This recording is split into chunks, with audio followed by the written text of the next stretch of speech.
Ejaculation. It's something both men and women deal with. Sometimes it's in our heads, and sometimes it's an actual condition. But not me. Not me. I'm kidding. But is it possible? I mean, I'm not kidding. But is it possible that we consider premature ejaculation normal? Could it be normal sex and that we place too much emphasis on sexual duration? Joining me to discuss in the Google Hangout, we have Deborah Herbenek, Associate Professor at Indiana University and researcher at the Kinsey Institute, Corey Silverberg, a sex educator, teacher, and writer. And on the set, we have Jeff Abraham, CEO of Promescin, a drug that reports to cure premature ejaculation. Everybody, thank you so much for joining me. Jeff, thank you for being here. Thank you for the opportunity. Deborah, let's start with you. At the Kinsey Institute, you have many studies that show the percentage of men who complain or feel inadequate or suffer from premature ejaculation. What are those numbers? So the research is fairly consistent that about 20 to 25% of men in a number of countries feel like they experience orgasm more quickly than they would like. Along the same note, though, just because many men experience that feeling doesn't mean that their partners see it as a problem. So studies where we look at relationships find that more men see this as a problem than their female partners, who are usually not nearly as distressed about it as the men are. What are some of the common reasons that you hear for or that are found out for premature ejaculation? You know, there's a number of reasons, and for some men it's connected with anxiety. For some it's connected with just actually kind of a hereditary experience. So there's been some studies that show it being more common among men and their brothers and their fathers. But, you know, for some men, this is just how their body works, and it's not necessarily a problem. So some people use terms like premature ejaculation or early ejaculation, and some of us who work directly with people also try to get them to sort of really talk, you know, more openly about the many experiences people have about sex and see them as not always being problematic. I want to pull up a comment right now from one of our viewers. This is from Marissa Schroeder. It says, never had that problem with the hubby, but I can imagine that it could be detrimental to a relationship. That's where Promescin comes in, right, Jeff? You worry about the detriment to a relationship, and just talk to me about what Promescin is. I tell people this is a relationship drug.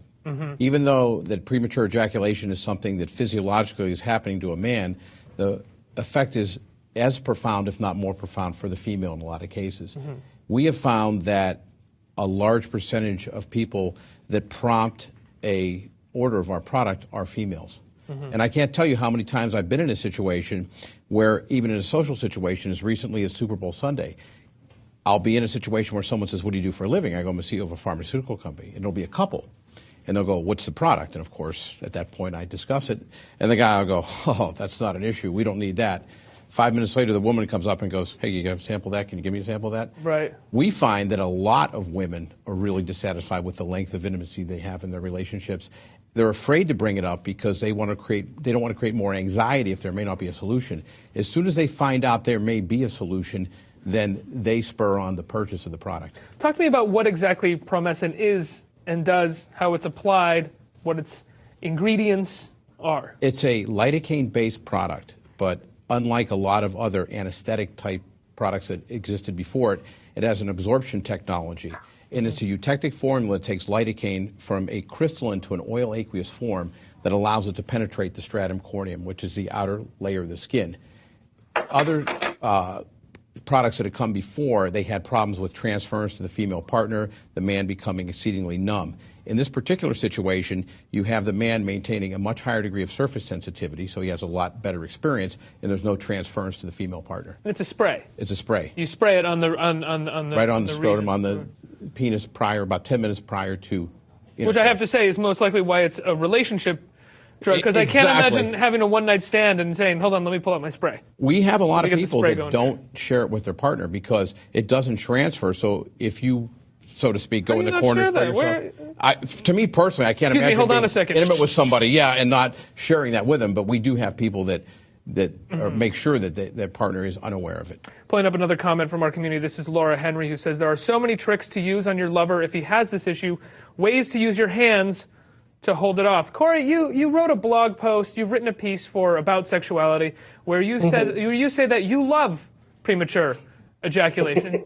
Right. Why do you say that you love it? Because I have a feeling that it's not for the reasons that it sounds like from that title.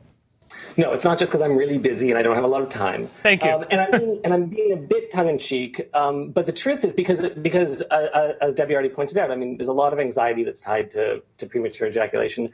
But the issue is, the thing I love about it is, I guess there's two things. Number one is that, it sort of ties to this question of if it's a solution. What I'm interested in as a sex educator is, it's a solution to what problem? And when you have premature ejaculation, what I hope it does is it makes you ask the question, is the sex I'm having good enough for me to want it to last longer? Right? And I think that's sort of one of my concerns when the first sort of mode of intervention is pharmacological, that I think that when men are, the first question is, who's defining premature, right? So is a man not lasting as long as he wants, or is he not lasting as long as his partner wants?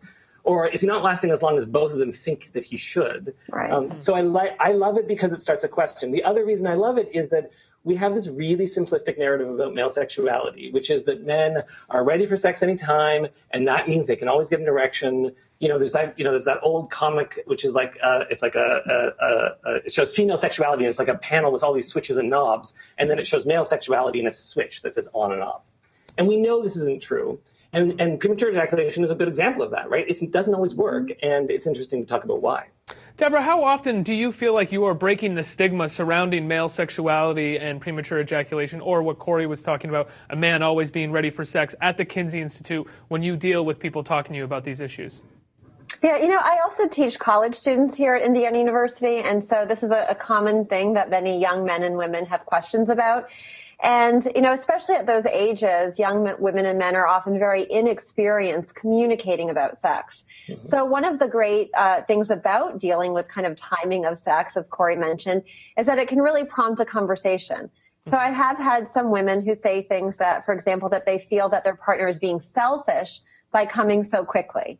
And so this is actually a great way to get them to talk with their partners about how long they want sex to last, what they can do about it, what they can do to make sex more pleasurable for each other or orgasm easier, or the many different behaviors that they can engage in, not just intercourse, for a pleasurable sex life. On the other end of the spectrum, I have so many young men in my college classes who wrongly believe that sex has to last 15 or 20 or 30 or 45 minutes or longer for it to be pleasurable. And sometimes they get these ideas from jokes in movies or from porn or from talking with their friends. But when I ask for a show of hands for the women in the class, very often they would like their male partners to not try to have sex last that long, especially if it's penetrative. It can be, painful for many women to keep going for long periods of time. Our national data show that about 30% of women reported some pain during the most recent time that they had sex. What this means is that we just need people to be talking more with each other about the kinds of sex lives that they want to create together. That said, PE, or premature ejaculation, sometimes is a problem for people because it's not just a moment of, I only lasted 3 minutes, I wanted this to last 20. For some people, it is a 20 to 30 second situation, and they may need something like Promescent, right, Jeff? Yeah, correct. One thing that I'd like to address, and hopefully I'd like their opinion on this as well, dealing with urologists and sexual therapists literally daily, multiple times a day, there is a very common scenario that we deal with. It's called the arousal gap. That this is among PE patients, this is among normal, healthy people. Mm-hmm. The average man during intercourse lasts just over 5 minutes. The average female during actual penetration takes almost 19 minutes to achieve climax. That's without extended foreplay or, other things. So there exists a gap even among healthy couples in terms of climax. So that is an issue, and I don't think either one has touched on the fact that there are physiological issues that can cause a man to prematurely ejaculate. The idea that it's in your head, it's anxiety related, in certain situations that's correct, but in terms of hypersensitivity of the nerves of the penis, in terms of prostatitis, one of the reasons that they believe that serotonin reuptake inhibitors are effective because people have different levels of serotonin. So I think it's really subjective when you talk about how long a person should last. Like Deb said, some women want it to be shorter, some want it to be longer, but there has to be something for those people that do feel that they would like longer intimacy. Absolutely. We actually have a lot of people, I'm going to take this right to you, Corey. We have a lot of people in our comment section asking, how long should it last? Is there an average? What is the average amount of time that sex should last? Corey, go ahead. Well, first of all, we need to be really clear about the fact that in this conversation, we're not talking about sex. We're talking about intercourse. And in fact, when we're talking about premature ejaculation, I think we're almost always only talking about heterosexual couples. Debbie could correct me on this if we know much about gay men or in terms of penetration. But we need to remember that intercourse, penile-vaginal penetration or penile-anal penetration, it represents one of thousands of things people do sexually. And actually, I know that some of the research Debbie and her team have done specifically looked at how people are having sex and how many different things they have. And I think that, I don't know if you can actually talk about this, Debbie, but how doing more things actually brought more pleasure. Is that and a greater likelihood of orgasm. So sexual variety and diversity is what's linked to orgasm and pleasure. Mm-hmm. So we have this. I mean, the issue is that and I'm not against medicine because I'm alive because of it, but we have to remember that when we're talking in a kind of biomedical model about sex, we're not really talking about people's lived sex lives. And people out in the world or in their bedrooms are doing all sorts of things, and intercourse is one of them. Yeah, and we also have, a number of ways that people address this issue. And communication is one of them, using masturbation techniques such as the stop-start technique and the squeeze technique, which have been around or taught in sex therapy for decades, have been very effective for some people. Learning to accept their bodies has been very helpful for some people in the way that they work and expanding their repertoire. Some people have been using desensitizing condoms while they sort of adjust and learn more about their bodies. So some people have even been prescribed antidepressants. And so there are so many different things that people have used to address this. I think we should also be very careful when we talk about any of these being a cure. There is no cure for premature ejaculation. There are different treatments that people use. There are different kind of acute things that they may use at the event level in the situation. But in terms of long-term cures, we don't have anything like that. And so I think we have to be very careful with that language too. And it also makes it sound like it's an illness. And Ricky, I would also say that to people who are kind of emailing in or tweeting in and asking the question, when the question is how long should it last, the answer should always be other questions, which is like, are you enjoying sex? What do you like about it? What don't you like? What do you want to last longer? Yeah. I think the actual answer to that should be how long should it last is long enough for both partners to achieve pleasure and to achieve what they're looking for in their relationship. I don't think anyone, whether it's me from a CEO of a pharmaceutical company or someone from the Kinsey Institute or anyone, should tell anyone else how long their sex should last. It should be based on your experience and your pleasure. Mm-hmm. You came to pharmaceuticals late in the game. Your company focuses specifically on sexual satisfaction. Is that something that you feel personally you're helping people? This is a fulfilling thing for you as a CEO that you are helping people. It's also, a drug that doesn't necessarily have side effects or addiction problems. Correct. We have sold over 100,000 bottles, have never had a call to our contraindications line. So we don't have like SSRI side effects like nausea, dry mouth, vomiting, which people report with SSRIs.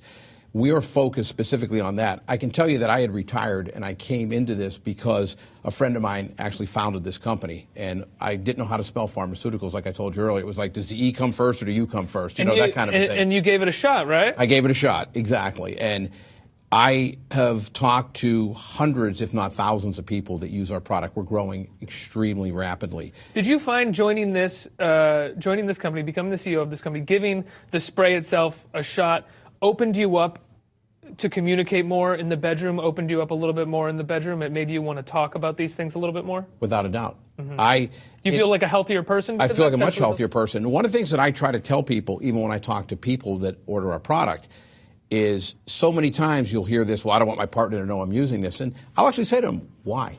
Mm-hmm. This is a this is a communication issue, just like they've brought up. Mm-hmm. If you can't communicate with your partner, I think you have a fundamental issue even before you get to talking about, climax or orgasm or length of whether it's intercourse. And the one thing I want to point out when they said that, this shouldn't just be about intercourse. People who prematurely ejaculate, they do it, whether it's intercourse, whether it's oral sex, whether it's any kind of sex. We've had people that use our product that literally, ejaculate during foreplay. Mm-hmm. So this isn't just an issue, premature ejaculation, that comes with orgasm. People that have premature ejaculation, in some cases, do it during making out, during foreplay. So this Fitness is a very commercials, serious issue. whatever. Yeah, exactly. So this is a very serious physiological issue. And I think the medical community for a period of time did a disservice, and even in some cases the media, by having a man think you don't have control, you're not strong enough mentally. There may be some cases that are anxiety related, but this is a disease state, a recognized disease state by the American Neurological Association. I'll pull up another comment right now from a viewer. This is from Laura Henry, who says, I learned how to control my orgasms with a vibrator. Also, my husband knows exactly how to control them now through movement, control of penetration, etc. I am so orgasmic, it can be overwhelming if I don't hold it off. And then another one, this is from, of course, he's a regular commenter. He's not a prankster, even though his name would lead you to believe something else, BJ Cobbledick. The key is to finish her off first. Then there should be no problem how quickly you are, so long as she is satisfied. It sounds like he's kind of bragging a little bit. And from Marissa Emily Schroeder, one more time, I don't mind if he reaches an orgasm before me. That's why he has hands, right? And isn't that kind of the thing here that we're talking about? That you have something like promescent as an option, but you also have the option of discussing how to get your partner off. Your partner may not get off simply from vaginal intercourse or from intercourse. You may, no matter how long you last, have to use your hands, have to go or want to use your hands. You may just want to use your hands, or your partner just may want to use toys. And right, excuse me. Sorry for saying have to. Sorry for saying excuse me. That is not a personal slip up. No, totally fine. We're communicating about sex here, but I also think representing part of the female perspective too. I know sometimes it's something to talk about. People using products secretly as if that's a good thing, and people can even use these privately.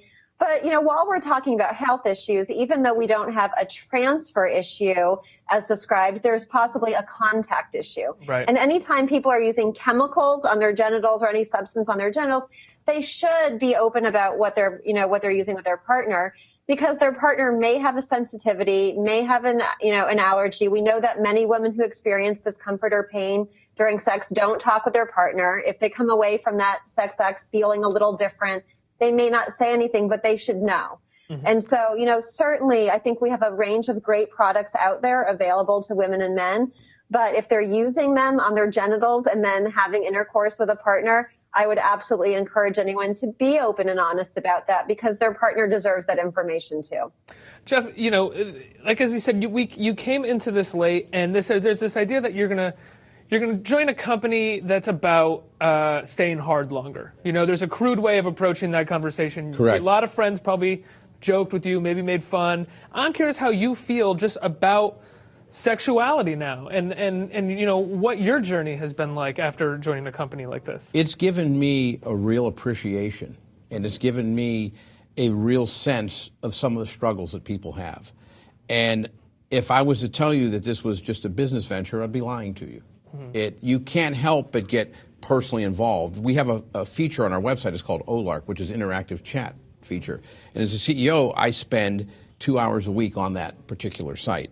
And people go, why would you do that? I go, I need to talk to the people who are ordering the product and know how they find us, how their satisfaction level is with the product. There are men that are literally suicidal. There are men that go, I don't have sex anymore. I don't want to face the disappointment, the embarrassment.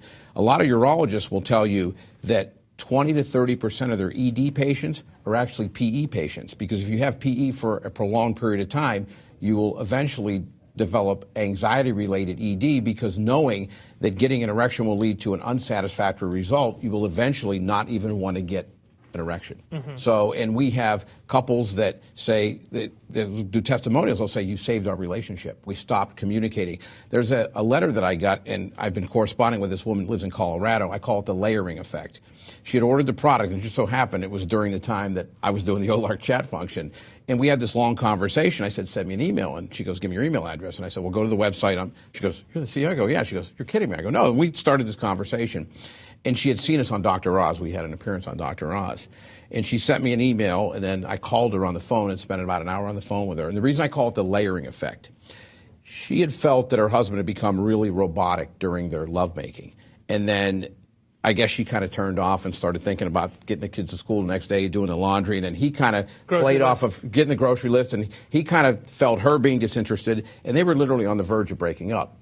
So she ordered the product and kind of spiced it up a little bit, and she sent me an email which was really revealing, and then I called her, and she said that he confided to her after using the product that he had been a chronic premature ejaculator for his entire life. And his way of dealing with it, which is, again, it's a joke, but shutting down, thinking about baseball scores, thinking about his grandmother naked, thinking about dead squirrels in a soccer field, all these crazy scenarios.